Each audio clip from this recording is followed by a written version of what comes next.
Bill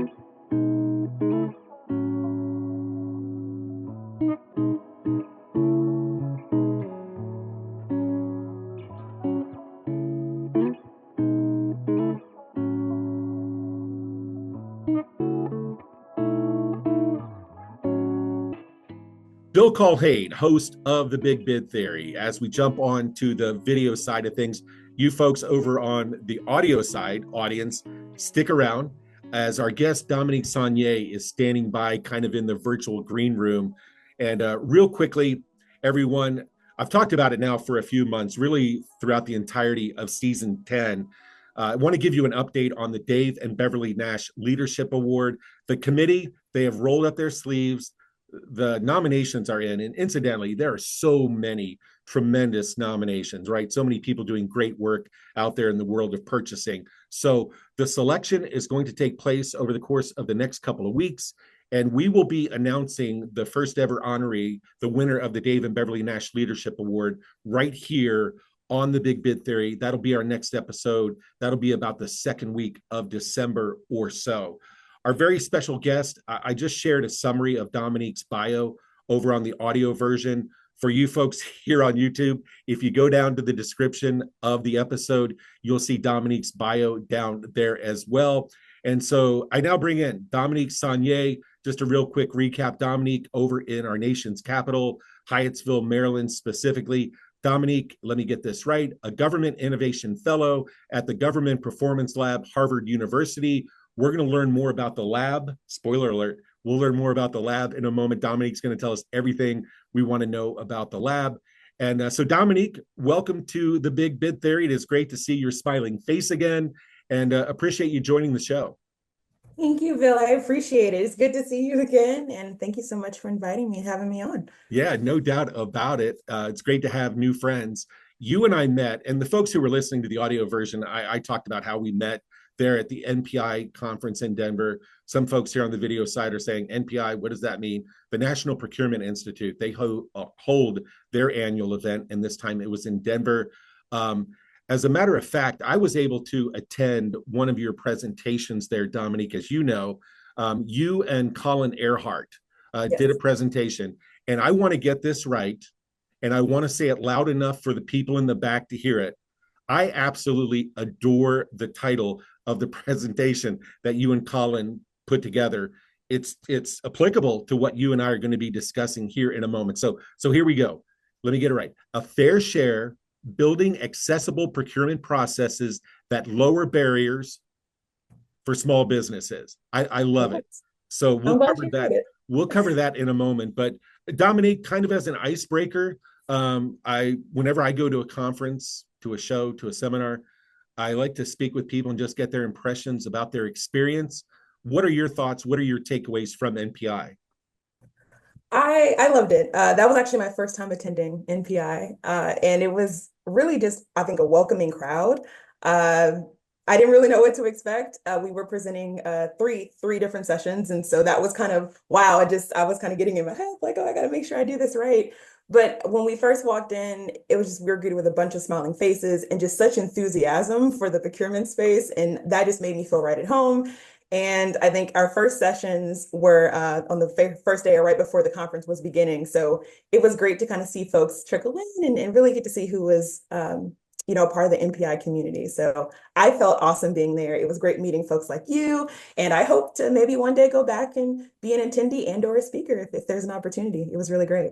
Yeah, no doubt. You were very, very busy. Of course, a lot of times, and I've been to a lot of conferences over the years, usually, and you know this, usually you'll have a presenter who has one presentation, maybe two, right? Or maybe they're co-presenting for a second. But yeah, you were very, very busy. So tip of the cap to you that I don't have that on, but you get the idea.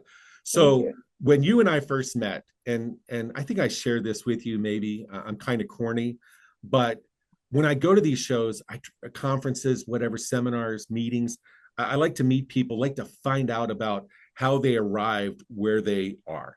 And there's kind of a joke in purchasing. I don't know how funny it is, but there's a joke where people say, hey, how did you get involved in purchasing? How did you get involved in procurement? And they'll kind of explain their story about well, I was looking for an opportunity, I was looking for a job, or the joke is purchasing found me, giggle, giggle. But I spoke with you, and as somebody who has served abroad in another country outside of the United States, your story really resonated with me on how you've arrived in front of this camera, in front of this microphone today, how you arrived there at the, working Harvard University and getting involved in purchasing. Okay. So that was a journey, a little bit of a roundabout journey. But I'll have to say that I knew nothing about procurement, nothing about purchasing, and that kind of just I just had an opportunity where I just learned about it in a roundabout way and just decided I loved it. So let me kind of start from the beginning. When I was in college, I knew that I wanted to do something in business. And so I decided to just go to school, get a degree in international business. I started off my career at JP Morgan Chase, project management, and I really kind of found my niche there. But then I've always had this altruistic idea, like I really wanted to work with community and work with people. So I would do volunteering on the side, or I would find ways to kind of fill that calling in my life, but it wasn't my profession. And so one day I decided, you know what, I really want to do more service. And so I joined the Peace Corps. Now, when I joined the Peace Corps, most oftentimes when you're serving abroad, you're often in spaces where you're working in nonprofit entities or your community, which I was like, this is awesome. But because of my background, I was actually placed in a local municipality, which was completely unique to a Peace Corps volunteers experience. And it was there that I actually was exposed to procurement. Um, it was very different for me because going into that role, I was really expecting to do more economic development, community development, be out in the community. And I was doing that, but I did it in a little bit of a different way. Um, as I was working in the municipality, I started to gradually kind of learn the language of procurement just through little things. So, when I had to go uh, procure some supplies, you start to kind of learn this language. Oh, this is a small dollar purchase or a micro purchase, and then like formal solicitations. And I'm learning, okay, what are these things? But I was put in the position where I had to manage a very, very large project for the municipality, which was this large community festival that was hosted every year. And in that position, I was required to basically help bring in small local vendors who could help put that festival on. And that was a large number of services. It was from catering up until like installing stages and things like that to help put on the festival. And through that process, I really got to know the intricacies of procurement, and particularly working with small vendors and how important it is to elevate their voices. So it was a really, really great experience for me. After doing that for about 2 years, I came back to the States and was like, I need to do procurement. And I tried to find different ways to do that. I ended up working for the SBA for a bit, some faith-based organizations, but ultimately found my way to Harvard Kennedy School Government Performance Lab. And I really enjoy this institution because of the work that we're doing to scale and spread best practices across governments across the US and Latin America and Canada. And we can talk more about GPL in a second, but that's kind of my journey and kind of how I got there. It was by accident, but I also think it was intentional because once I learned about procurement and the impact it can have, it was like a light bulb went on. And it was like, how can I continue to do this work in different spaces? Yeah, entirely amazing. And take everybody behind the curtain. As I stood there in Denver and it was at a reception, some of you who attended NPI, you remember the reception, but Dominique is telling me the story, and about 2 minutes in, I'm thinking, is this real? Because everybody's journey is different, but it was just amazing, the path that you took, and really amazing. Thanks for sharing that. So now let's kind of roll up our sleeves, Dominique, and kind of talk about the nuts and bolts of the topic at hand. And we all know this, fairly, unfairly, what have you. Government purchasing, the procurement process is sometimes labeled as bureaucratic. The system is slow. I interact with a lot of people. I know you interact with a lot of people, but you've seen firsthand how all of that can be streamlined in many ways. So I'm just going to turn the microphone over to you, Dominique. What are some of the things that you've seen, some of the best practices you've seen put in place that have kind of made this process more efficient, not just for agencies, folks on the public sector side, but then also for the vendors, the companies, the businesses who are involved in the process as well? That's a really great question. And I think a lot of that answer is really going to be linked to kind of what we do at the Government Performance Lab.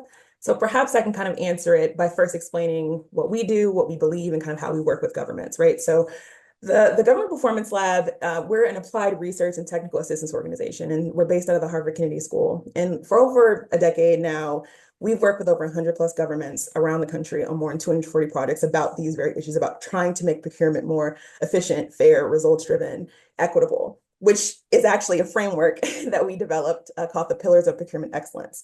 And so, as you mentioned, government has traditionally been viewed as like you said, bureaucratic, very slow, kind of this procurement is very manual. And so what we're seeing is by applying this framework in our products that we work with governments, we're helping them kind of shift their thinking and their mindset and empowering them to have reform and really do things differently to make procurement work for not only the government itself, but also the residents that they're trying to serve. Because ultimately, municipalities and governments, the authorities, they're really in the role of really trying to make sure that residents get the services that they need. So at GPL, we work across 4 policy areas: children and families, criminal justice, homelessness and housing, and procurement systems. And obviously, that's the area that I work in. And through each of these projects that we touch, it's all about elevating the status of procurement. And so what do we really mean by that? It's like, we know that governments spend, especially local governments, spend 50% of their budgets on procuring goods and services. That's a huge amount of money. And so if you're managing that and having that fiduciary responsibility, it's really important that you do things the right way. And so we're recognizing that to address these complex issues, procurement can't just be this back office function. It really needs to be top of mind and a big part of the conversation a lot of these governments need to have. So that's kind of where I would start. As far as what we're kind of seeing in the work that we do, one of the main ways that we support governments is we have these extreme procurement makeovers. And so we go into places like Long Beach and Tulsa and Seattle, where we have multi-year engagements, where we literally sit down and look at their procurement process from end to end, do some process mapping, identify opportunities where we see procurement could be a little bit more efficient, and kind of help them map out some strategies and some projects that we can test and then implement, and making sure that they're equipped as a government to, after we kind of come out of that engagement, that they're ready to continue that efficiency going forward. And we've seen a lot of great changes. We've seen in Long Beach how they've really been able to boost how they interact with their local vendors. And so they had opportunities to launch vendor surveys and find ways to just capture their feedback to make sure that local vendors have fair chances in equitable contracting, but also making sure that they have a voice that they're elevating. So that's just one example, but we try to find many different ways to work with these governments to make things just work a lot better. Very good. Great overview there. Um, Dominique, I know you're kind of new to the Big Bid Theory, but we have a lot Yeah. of loyal listeners who have been with us since the beginning. I'm not going to age anybody. Recall the episode that we had Denisha Harris. At that time, she was the contracts and purchasing director for the city of Cary in North Carolina. And the reason I bring up Denisha's name, and I brought her name up before, because I vividly remember that episode where Denisha and her role there in this town right outside of Durham, North Carolina, and she talked about how government purchasing, how through their activities, what it is they do, they can empower and strengthen and invest back into the local communities. Now, we know purchasing can reach across the country, heck, even around the globe, right, in terms of working with vendors, suppliers. But Denisha, her story, and we've heard from Dave Nash and other people as well, but Denisha, again, she was really passionate about how the local purchasing department can help that business down the street, certainly the citizens in the community. But I would like to hear your thoughts on that notion, that idea, Dominique, of purchasing, strengthening, and helping the local community. When you asked that question, I just had so many thoughts that went through my head. Good. Because procurement, we say that you feel that it's an engine that powers communities. And I truly believe that. I think when we talk about procurement and purchasing, storytelling matters. So the lens by which you convey what we're doing, especially to people who don't work directly in this space, is really important. So a lot of times when we're trying to talk about procurement, we're talking about ultimately what is the outcome, the long-term outcome. Whatever you purchase, whether it's a good or service, it's not just for the government to, just to buy it for themselves. It ultimately has the outcome to affect the communities that are surrounding. So when I was trying to explain procurement to a friend recently, we were actually walking in a park. And I don't think they were getting it. So I had to put it in this term. I was like, okay, so look at this park. What do you see? And they're like, oh, I see lights and I see, trash cans and I see playground equipment. Okay, so I said, well, how do you think all that gets here? right? Where do you think all that comes from?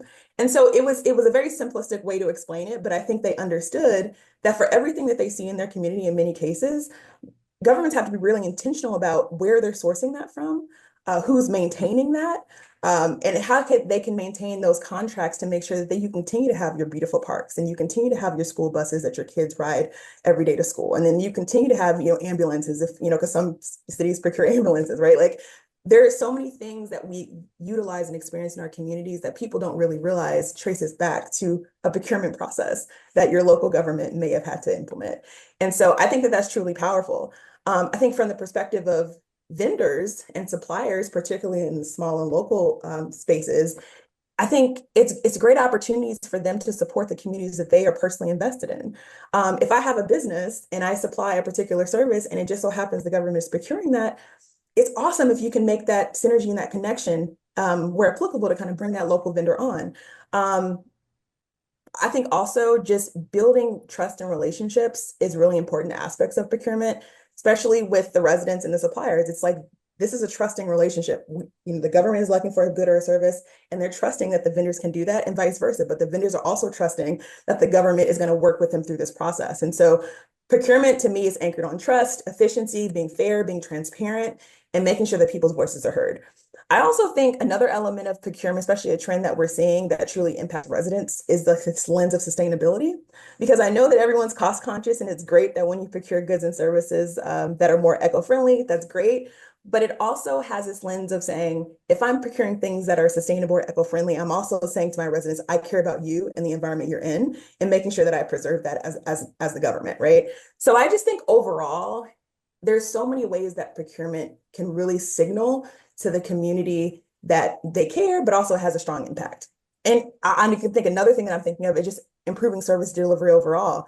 For everything that we're maintaining in the communities from a government space, it's also just making sure those things are delivered with quality, right? Like if you are contracting with the local vendor to pick up trash, making sure it's done timely and equitably across the city. Like there's so many ways that procurement just affects folks. And I think now that I'm working in this space, I find myself looking around my own community and saying, oh, am I seeing the services in my neighborhood the way that I would want to see them, right? Are they delivered equitably with quality? So procurement is great. I just think it's so awesome. And I wish more people understood truly the impact it has on their lives and their communities. So hopefully this gets the message out. Yeah, and you just took the words right out of my mouth, Dominique. I was going to say, when we launched this show so many years ago, one of our thoughts, one of the things we had in mind was let's spread the message. When you Yeah. talked about your journey in procurement, how you've arrived where you are today, kind of our theme here in season 10 has been sharing the story on how people arrived in the world of Yeah. purchasing, because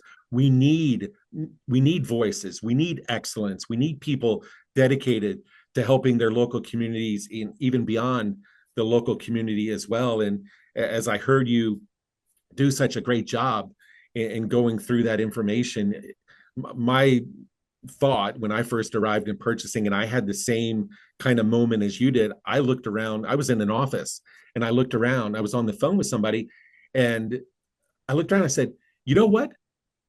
I can answer it simply. Governments purchasing buy anything and everything from butter to trucks and everything in between. I could give other examples. We do the crazy bids segment of the show. Of course, our longtime listeners know that and are fans of it. But yeah, we do crazy bids, and it's interesting to hear some of the things that are being purchased out there. So great job there. And speaking of great job, Dominique, as you and Colin wrapped up your presentation there at NPI in Denver, and obviously you folks talked about the Government Performance Lab, and I feel like earlier in this episode you did a great job for our audience in kind of going through the Government Performance Lab. But what about the Procurement Excellence Network? What is it? What's the mission of the Procurement Excellence Network? I want to get the name right. But then also, if you could wrap that up, Dominique, by telling our audience members, if they're interested in finding out more information, what Yeah. exactly is their next move? Awesome, thank you. Because the Procurement Excellence Network is actually the majority of my work at the Government Performance Lab. So very excited to talk about this. So as I mentioned earlier, the GPL has been working with governments for over 10 years now. But in all of that work, we collected a lot of information. Like we are a research organization and technical assistance. So that research piece, I don't want to lose that. And so as we were completing all these projects, we had so many lessons learned and so many best practices that we were gleaning. And so we were trying to figure out how can we get that information out there and scale and spread that project work and better serve governments. And so in November of 2022, we launched the Procurement Excellence Network. And so we look at this as a community of government change makers. That's the best way I can put it, who are really invested and interested in elevating the status of procurement. And we provide a robust collection of offerings and features and community building initiatives that we hope will empower procurement reformers in their own governments. And so I'll give you a little bit of an overview of some of our features. So we typically host virtual trainings and roundtables, often once a month, and they're on a variety of procurement related topics. Most recently, we had a session on November 7th on vendor certification programs. Prior to that, I led a session on overcoming resistance to change, which is something that a lot of governments are experiencing. So we try to think about kind of thorny and burning topics that a lot of our procurement professionals are thinking through and develop content and spaces for us to dialogue on that. We also have recently started offering what we're calling boot camps, where it's more of a kind of a light touch engagement where we're able to give a little deeper level of support for some of the members in our community. And we're actually leading an active contract management boot camp beginning in January. And most recently, we completed a vendor survey boot camp where we work with 10 jurisdictions to develop a vendor survey, half of which have already launched it and the others are working through it. But the goal there was just to make sure that they could elevate the voices of the vendors in their community. So that's one element. We also have a resource library of upwards to 100 plus publications, templates, how-to guides on a variety of procurement topics, and we're continuously adding to that library. We've also consolidated some templates from some of our PIN members of different just templates they've used. So we call it our community resource library. So for example, we have a couple examples of intake forms and process maps that governments have actually created and used themselves that they wanted other governments to see and see if they could also find value in using them as well. We also have a very robust directory of members. We have 2,100 members right now, but that's constantly growing.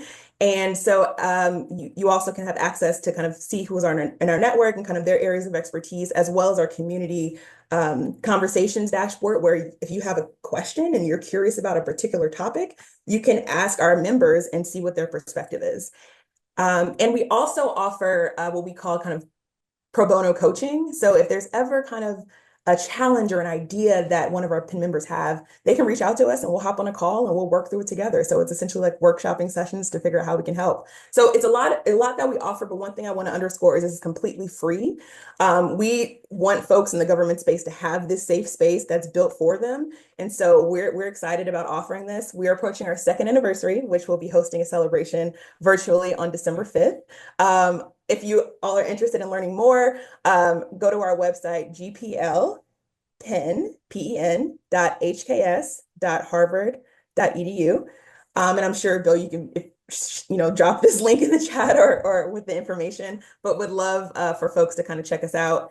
And I just want to make this point. You and I actually met at the MPI conference, which you named earlier, in Denver. So we definitely have great respect for groups like NIGP and NPI and NASPO, and we brought together procurement leaders in their spaces. And so our goal is just to elevate procurement and overall be additive to the great efforts that they've already started. And so we really think our networks can be complementary in that regard. Yeah, outstanding. And in this, let's be honest, let's be real here. It's a large ecosystem, this world of purchasing. And yeah, I personally, like this show, I feel like there aren't too many opportunities for training and learning and sharing and networking. And so tip of the cap to the Procurement Excellence Network. I did want to ask you this, though, for anybody watching, anybody listening, Damonique, what's kind of the profile you talked about? You mentioned your members.